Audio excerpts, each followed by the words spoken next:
मतदार याद्यांमधल्या घोळाच्या चौकशीचे निवडणूक आयोगाकडून आदेश। विरोधी पक्षांनी समोर आणलेले सारे घोळ तपासले जाणार।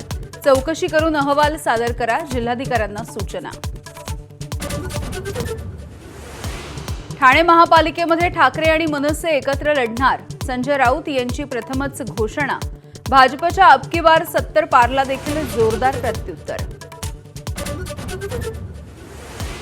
नागपूरमधील अफाट मोर्चानंतर भीतीपोटी भाजपनं भुजबळांना पुढे करून आपल्यावरती टार्गेट करायला सोडलंय। विजय वडेट्टीवारांचा निशाणा। अंबडच्या सभेत कोयत्याची भाषा झाल्याचा देखील खुलासा।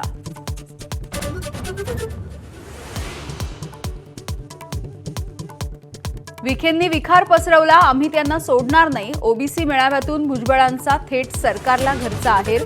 भुजबळांची भेट घेऊन गैरसमज दूर करणार, विखे पाटील यांची प्रतिक्रिया।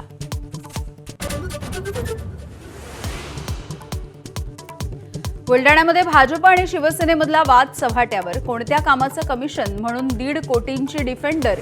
नाव न घेता भाजप जिल्हाध्यक्षांचा शिवसेना आमदार संजय गायकवाड यांच्यावर निशाणा।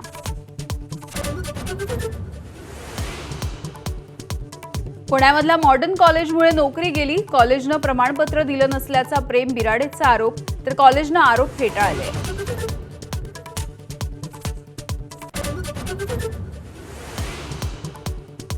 धनंजय मुंडेंनी आपल्या बहिणीसोबत गैरकृत्य केलं, घटस्फोटीत पत्नी करुणा शर्मांचा गंभीर आरोप।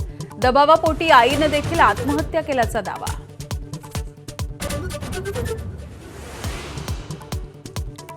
धनत्रयोदशीच्या दिवशीच धन्वंतरी सर्वसामान्यांना पावले। सोन्याच्या दरामध्ये 3000 तर चांदीच्या दरामध्ये 8000 घसरण। जळगाव आणि खामगावच्या बाजारपेठांमध्ये खरेदीदारांची गर्दी।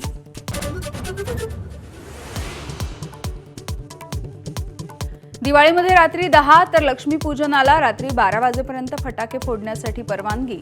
डेसिबलची मर्यादा देखील पाळा, मुंबई पोलिसांची कडक नियमावली।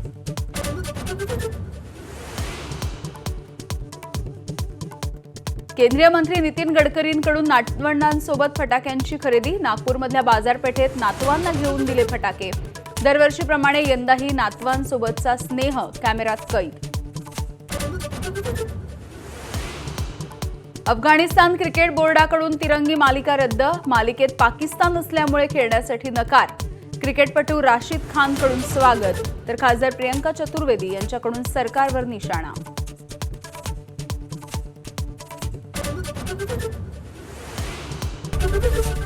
एबीपी माझा, उघडा डोळे बघा नीट।